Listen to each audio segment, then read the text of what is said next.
They called it a vote, but it was a sentence. In the heart of the Galactic Union's Grand Chamber, surrounded by delegates from 1,000 worlds, Earth was declared a threat. Not because it had attacked anyone, not because it had broken treaties, but because it wouldn't kneel. Humanity had done what no other species had, refused integration. While others shed their identities to conform, humans doubled down on independence. They didn't just adapt to alien tech. They improved it, repurposed it, made it their own. Their colonies didn't just survive in hostile environments. They thrived. Their science didn't slow with regulation. It accelerated beyond what the Council could track. Earth was unpredictable, uncooperative, and undeniably rising. That scared them. The discussions dragged on for months, couched in diplomacy, concern, and artificial smiles. But behind closed doors, the truth was simpler. The Council couldn't control humanity. And what it couldn't control, it couldn't trust. So the vote was cast. One by one, glowing glyphs lit up across the chamber floor. 87% in favor. Earth would be exiled. No official war, no blood spilled. Just silence. No more wormhole access. No more trade agreements. No more seats at the table. Earth would be cut off. Neatly, cleanly, permanently. A few protested. The Zuran ambassador warned that humanity wouldn't go quietly. The Veskai, who had once traded openly with Earth, begged for reconsideration. But the dominant voices, the Drelth, the Akarai, the Sylvan, were unmoved. Power had spoken. The galaxy had voted. Transmissions were sent. Orders dispatched. Border protocols rewritten. Human diplomats were to be recalled. All Union-aligned ships were instructed to reroute around Terran space. Patrols were increased near Earth, not to attack, but to watch for the inevitable collapse. Without access to galactic infrastructure, Earth would flounder.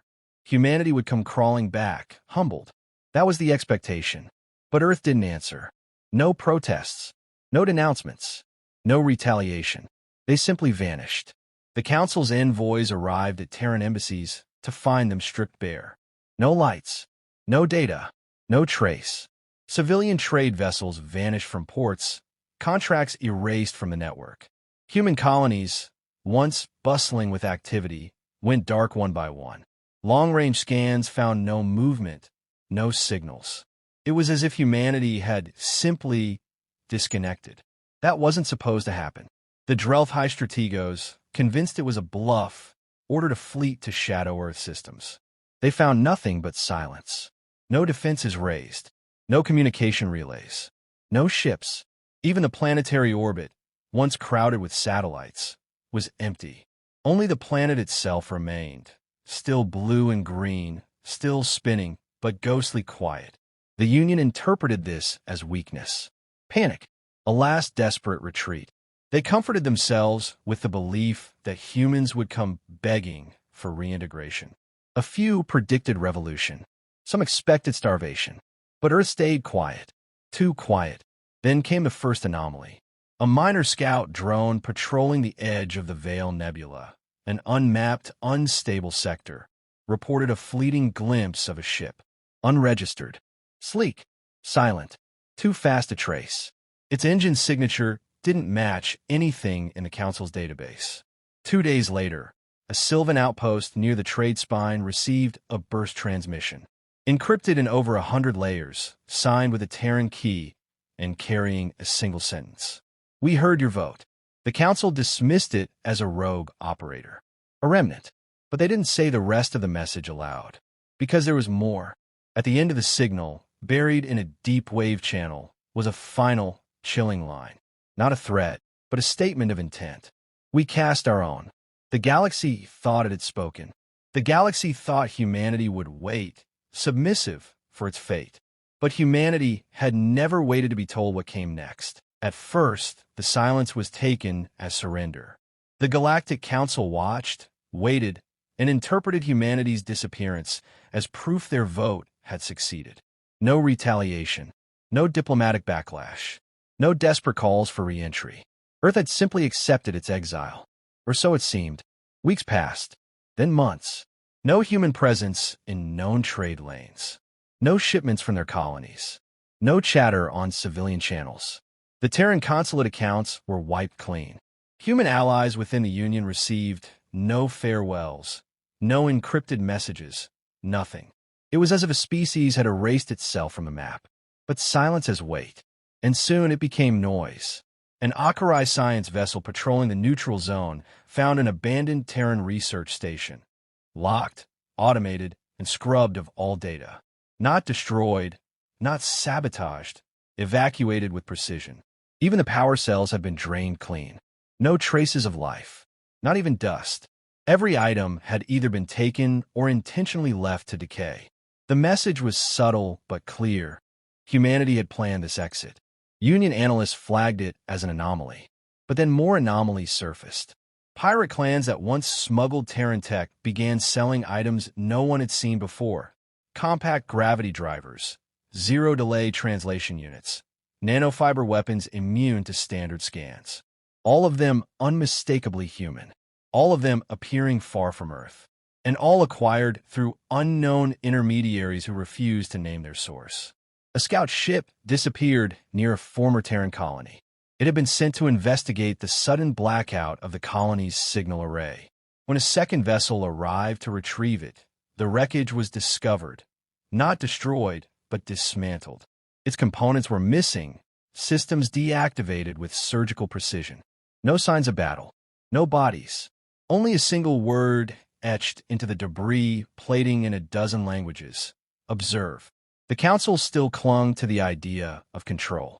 They insisted humanity had overreached and was now struggling to hold its own infrastructure together. Reports were downplayed, whistleblowers silenced, fear denied. But fear doesn't wait for permission. Whispers began to spread among fringe worlds. Smugglers told stories of black ships that moved without engines, of colonies that lit up once more under silent banners. No flag, no anthem, just a symbol.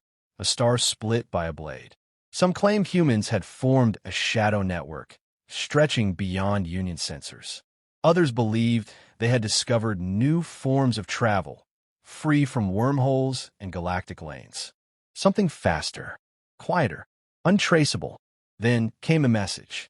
No origin, no known point of transmission.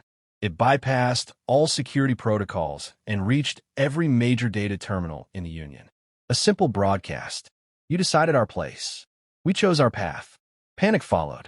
Security councils met in emergency sessions. Military commands were placed on alert. The council issued statements of strength, assuring member species that the situation was under control. But confidence began to crack. Internal reports leaked, entire sectors seeing ghost signatures, patrols vanishing without engagement, data interference untraceable. They started to realize humanity hadn't gone dark. It had gone deep.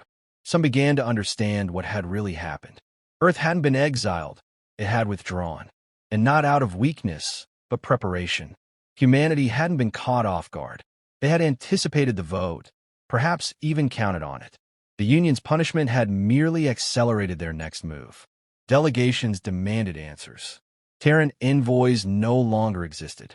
No diplomats to summon. No embassies to pressure. Humanity had made itself unreachable. A few species began to reconsider their loyalties. Minor trade factions quietly diverted resources toward Terran black markets. A whisper campaign suggested joining the Shadow Accord, a rumored alliance of non-aligned systems with silent backing from Earth. But none of this was confirmed, and that was the most terrifying part. The Union had relied on the belief that strength came from visibility, from structure, law, surveillance. Humanity had inverted it. Their silence wasn't a retreat. It was a statement. It said, "We're watching, we're building, and you won't see us until it's too late." In the dark, without a target to strike or a channel to control, the Council was left with its own fear. Not of war, but of irrelevance. They had voted to remove Earth. But Earth had already removed itself. Humanity's disappearance wasn't abandonment. It was reconfiguration. Every silence, every vanished colony, every blacked-out transmission had been calculated. The exile wasn't a setback. It was a trigger. What the Council believed was disintegration was actually mobilization. Decades before the vote, Terran think tanks and defense networks had mapped out a worst-case scenario. They called it the severance contingency. Not a plan for resistance. A plan for evolution. Escape from dependency. A systematic strategy to leave the Galactic Union before it ever had the chance to lock Earth into submission. It began with hidden infrastructures, off-world vaults, stealth fabrication facilities, autonomous colonies placed just beyond the borders of Union space. All of it constructed under the guise of civilian development. No weapons, no obvious threat, just logistics, quiet, patient, methodical. After the vote, those assets activated. AI logistics platforms awakened in sequence. Supply lines pivoted. Civilian fleets restructured into modular components capable of rapid military assembly. Human-designed artificial intelligences, never registered with the Union, began coordinating interstellar operations without a single live voice required. The network had gone live, and it was working. Within weeks, Earth-connected outposts once thought abandoned reemerged, not as colonies, but as command nodes. Terraforming stations lit up, not for habitat, but production. Entire asteroid belts were converted into drone foundries. Data libraries that had gone silent began uploading new star maps, regions previously ignored by the Union. New space, unclaimed systems. Humanity had found room to grow without oversight. Even faster-than-light travel, once monopolized by Union-licensed wormholes, had been circumvented. Terran physicists had spent years chasing unstable alternatives. Fold space, negative mass corridors, microjump networks. The Council laughed at these theories, until Terran ships began to appear in systems with no wormhole access. No entry logs. No trails. They didn't need the Union's roads anymore. And Earth wasn't acting alone. Discontented factions across the galaxy, smugglers, independent colonies, fringe civilizations stifled by Council oversight, began to align with the Terran approach. Not openly, not with flags, but with intent. A quiet network of cooperation emerged, without treaties or official declarations. Trade flowed through encrypted frequencies. Technology spread in pieces. Alliances formed through action, not words.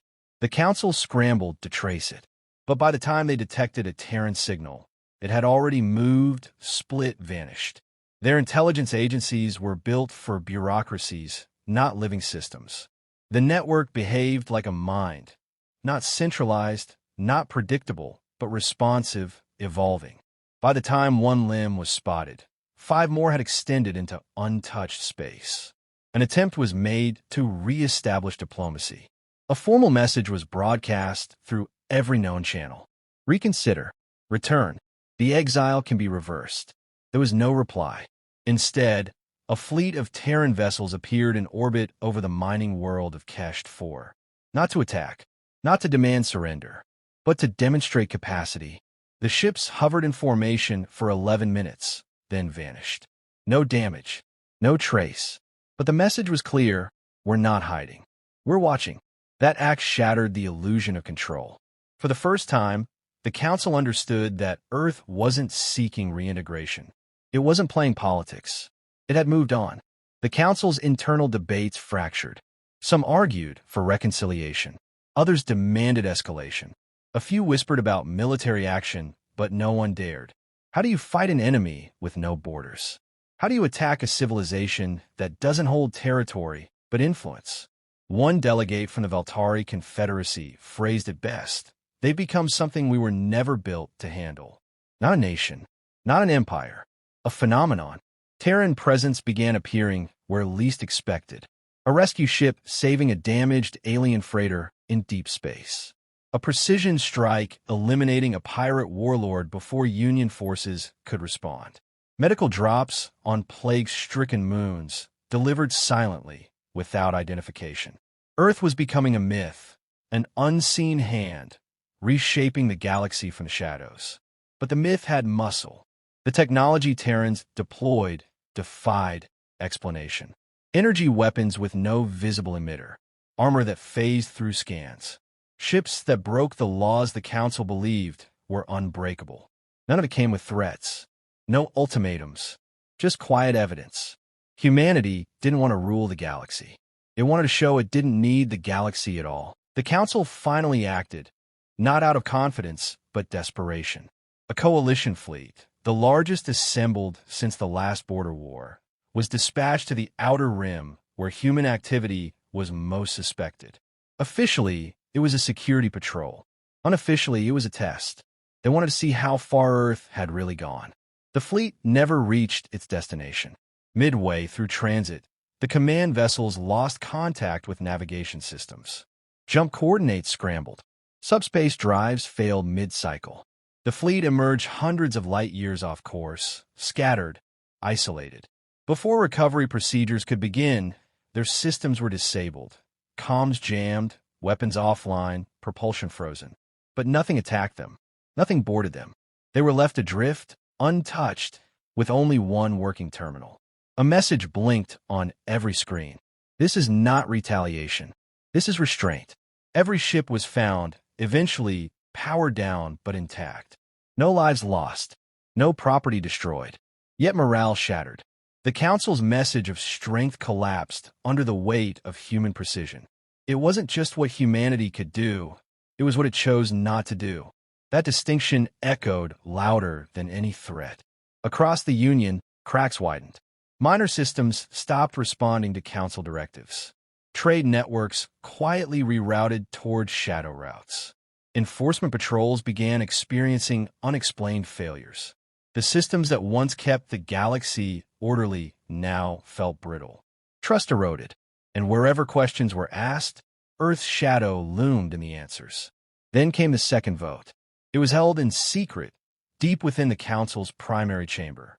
No media coverage, no public announcement, just delegates, stripped of protocol, debating a single proposal: reinstate Earth, not as a member, but as a permanent Council power.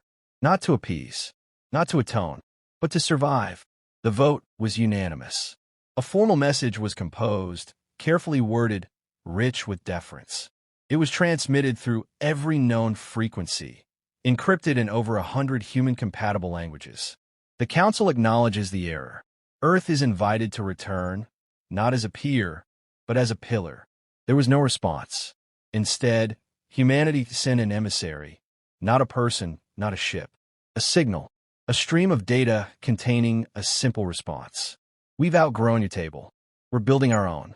That message echoed longer than the exile vote ever did. It wasn't bitter.